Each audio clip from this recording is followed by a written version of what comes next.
Have you heard of what's happening in Colombia? Are you informed of the tough situation that the country is facing? Well, if you're not, find some popcorn and get comfortable, because here you're gonna learn what's going on in Colombia.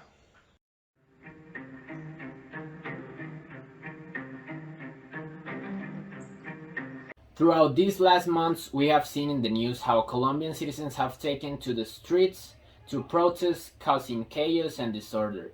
But here we will tell you the reason that led Colombian citizens to take actions and protest against their government. The peace accord in 2016 between Revolutionary Armed Forces of Colombia, FARC, and the government ended a 52-year conflict and brought an initial decline in violence. But since then, violence has taken new forms and serious abuses continue. One of the biggest reasons why Colombians are unhappy is false positives. False positives occur when the armed forces, whether military or police, capture or execute alleged guerrillas when they're actually citizens of the common, mostly from pure localities or in a certain condition of vulnerability. And they make the rest of the country believe that they're dealing correctly with the guerrillas when they're actually killing innocent people. The problem is being caused by the abuse of power of the military forces. They're using their power against the population instead of using it to their advantage. Another reason for their madness is the tax reform.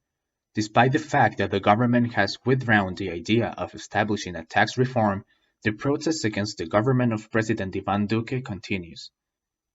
President Duque listened to the country and made the decision to reject the proposal. However, the protests continue. As we have said, the protest goes beyond tax reform. At the moment, the president has not given many statements regarding the false positives. However, the version that the president maintains is that the government has done everything possible to put an end to the guerrillas. But what the streets are saying to each other and what the families who are victims of the false positives say is the opposite. Without a doubt, this is a giant mystery. President Duque has been making constant calls for calm and the cessation of violent protests. The police have played a key role during the protests since they are in charge of maintaining the order and controlling the vandals who are only looking for to do bad things. But how can we solve this problem?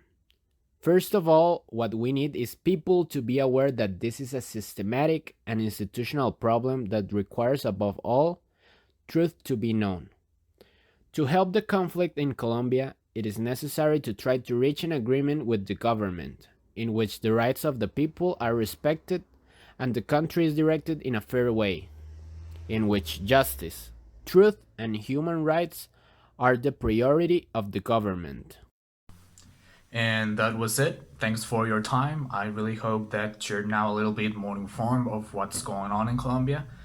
And remember, the whole protest goes beyond tax reform. Thank you so much for watching.